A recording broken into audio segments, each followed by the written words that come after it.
Shakuhachi is the Buddhist begging, but with the Komuso, it's for you playing the Shakuhachi.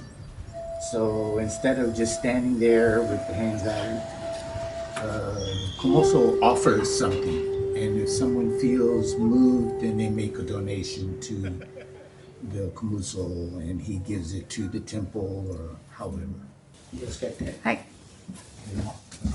Why do you have to wear the hat? Tengai. Anyway, this is, yes, it does. You wear this to hide the identity of the person, playing, because it's supposed to eliminate your ego when you're playing. People don't look at the player. The player is not important.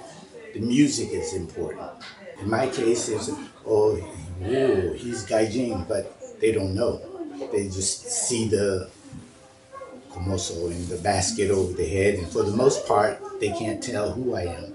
Because who I am is not important. What I'm playing is important. That's why. So what's the little basket? The bucket is for donations.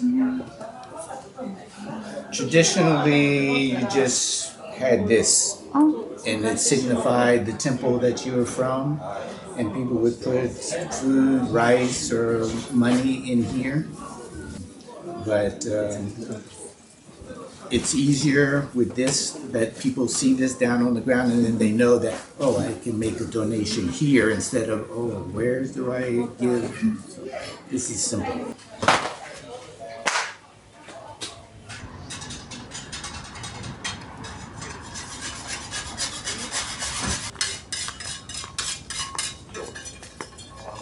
Today I'm doing it here. Otherwise I would walk around someplace, like stand at the train station or go to a park and stand at the park, like Osaka Castle, stand in the park there. Sometimes Nara bus station. It depends. Do you need a permission, like permit?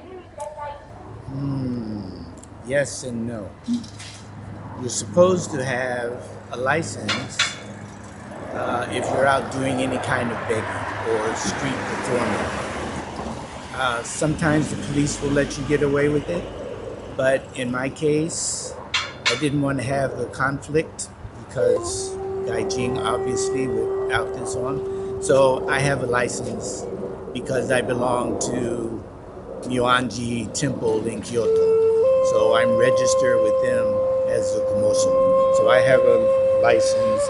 I don't have it with me here because I'm right here in front of the temple. But if I was out walking around, I would have my license here so that they could see it. As long as I'm wearing the license, I can pretty much go anywhere and no one will say anything, even if it's downtown Osaka where you're not supposed to be begging. Because if you're doing it as part of your religious practice, then it's okay.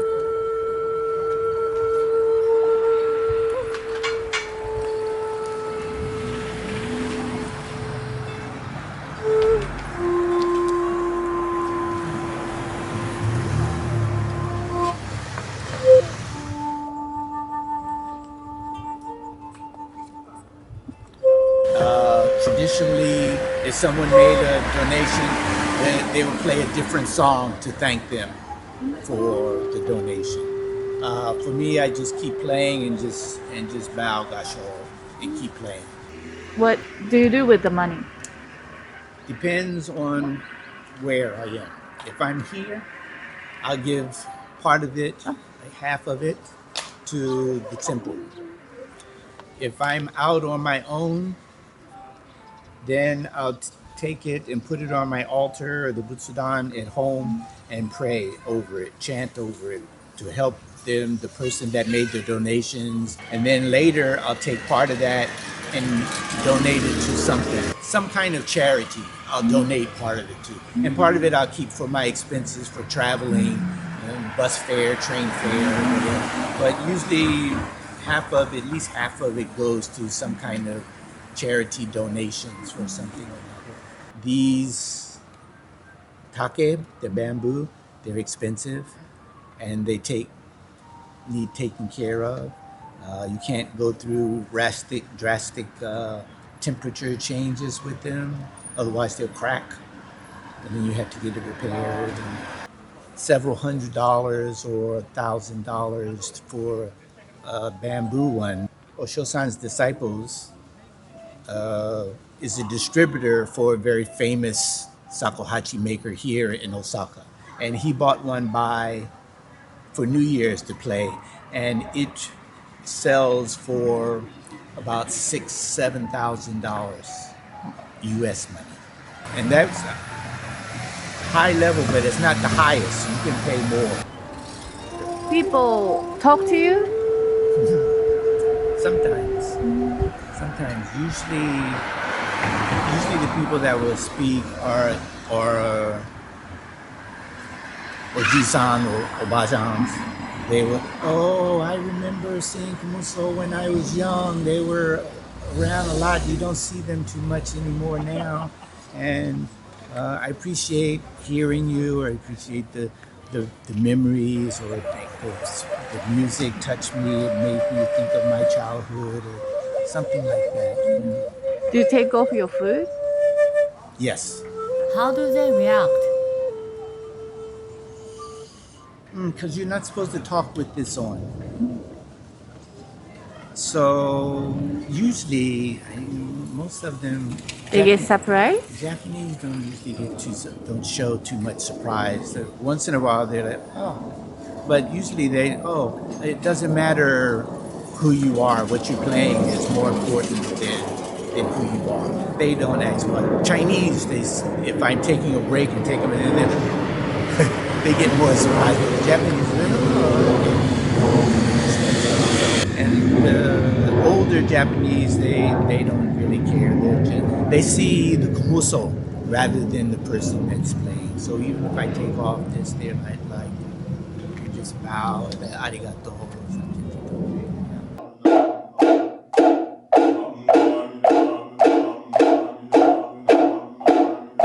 Osho-sanもコムソさん。はい、そうです。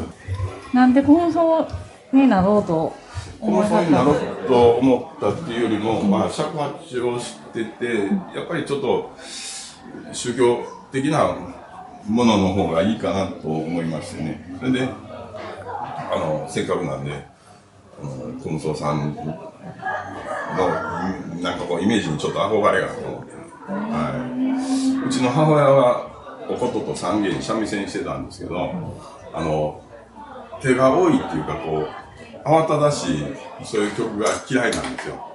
尺八は尺八らしいスーッという音がいいっていうことで、コムソさんっていうのは水禅って言って吹く座禅の禅っていうんですけど、尺八を吹くことも座禅の一種っていう、心を収める、心を統一する一種っていうことで、ですんで普通の演奏じゃなくて修行の一つっていう捉え方なんですよね。ですんでこんなお話があるんですけど、コムソさんでも私みたいに僧侶もおれば学校の先生もおれば、私の先生は学校の先生なんですけど、コムソさんが学校の先生。はい。だから私もそうやけど、コムソさんにならせていただいた、本当は宗師違いです。臨済宗なんですけどね、コムソさんは。ですので、いろんな仏壇屋さんもしてはったりとか、いろんな方がコムソさんをしてはるんですよね。だから半僧半俗っていうかお坊さんであってお坊さんでないような立場になるんですけど、昔は武士の方が江戸時代はそのコムソさんという姿を持って托発して、それで生計を立ててらっしゃったみたいなんですよ。ですのでインテリのコムソさんがね、虚礼っていう単純なコムソさんの尺八の始まりっていうのは唐の時代に遡るんですけど、話すと長いんですけど、唐の時代に法華禅師っていう方がおられて、でその法華禅師っていう方はその大きな鈴を鳴らしながら歩いてらっしゃった、講談されてた。その鈴の音を長伯っていうお弟子さんが竹笛で吹いたのがコムソ尺八の始まりって言われてるんですよ。で鈴の音を竹笛で吹くので、そんなにバリエーション豊富ではないんですよね。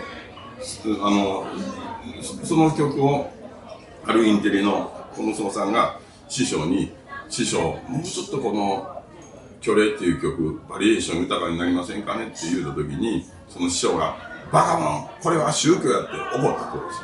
音を楽しむ音楽ではない。これは修行やねんから、そのまま言われた通り吹くのが修行であるって。お釈迦様の教え、そのお経をね、自分の好きなように作り変えるのが仏教ではなくて、そのいただいたものをいただいたままにしていく、それがその修行の一つやっていうことで、そのインテリのコムソさんが怒られたっていう話が残ってるんですよ。ですね、その修行の一つ、尺八を吹くことによって心を収めたりとか、尺八を吹くことによって悟りを開くとか、尺八の音を聞いていただいて、その方が悟りを導くとか、そういうふうなことがコムソさんの尺八。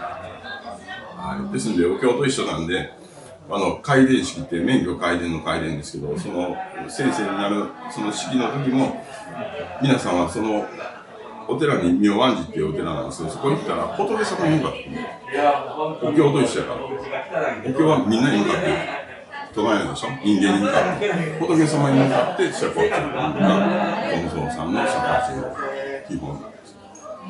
だから音を楽しむ、ありがとうございました。あれではないということですね。Where I want to go with this. After I had started playing Shakuhachi for a while, I learned the Zen aspects of it. Then that sparked more of that interest, because when I was teaching Kung Fu in the States, I could guide, make suggestions, help people through my Kung Fu through teach the Dharma, which is Buddhist teaching, Buddhist philosophy, Taoist philosophy, through teaching Kung Fu. But in Japan, I wasn't teaching. But because my Japanese is poor, and I wasn't teaching Kung Fu, and I didn't really have any other place to develop that path other than going out and playing Shakuhachi as a Komuso. I didn't need to talk. I didn't need to verbally communicate. I can play and share my spirit, share my feelings, share notes, healing people through the music, rather than having to verbalize stuff. So that's fine. You found a different method. Yes. To do the exact same thing. Yes. Because certain tones, certain notes heal people. You can get calming effects from certain notes. How could you become licensed? How do you become a Komuso? The general way is that you have a teacher, you have a sensei who is a Komuso. And then he will sponsor you to become a Komuso. So say you wanted to be a Komuso, and you were Osho-san's student, and you played with him for maybe a year or a couple of years, and you decided you want to be a Komuso and join Komuso, then he could sponsor you to join the temple, and you could become a Komuso. You pay your fee, your dues, and you would become a Komuso. I didn't have, my teacher was not a local Komuso. He was a Komuso at Fukuoka Temple, but not Kyoto. So my teacher, my sensei, Shakuhachi sensei, had a friend who was in the Muanji Komuso. He was a Komuso in Muanji. My sensei told him that I wanted to become a Komuso. And he said that, okay, I'll sponsor him if he's your student. So my sponsor, he invited me to come to this meeting, like not a meeting, but a concert. All of these senseis were there, and all members of the Muanji, and they were all Komuso. So my sponsor had me play in front of all these teachers, all these senseis. So I had to go up and play a song in front of all of them. Then after I played, then he announced, I'm going to sponsor him to be Komuso. And he said, You are also Zen priest. I'm a Zen priest also. These days, it's not strictly Zen people that are Komuso. You can be anything or nothing and be Komuso. I just happen to be a Zen priest. I didn't really set out to be a priest. All of this really started Kyudo and Zen practice and all of that started because I wanted to be a better Kung Fu teacher. Teaching Kung Fu is about helping people, and helping people is what you're supposed to do if you're a Buddhist priest, or any kind of priest actually for that matter. And as a Kung Fu teacher, so that's why.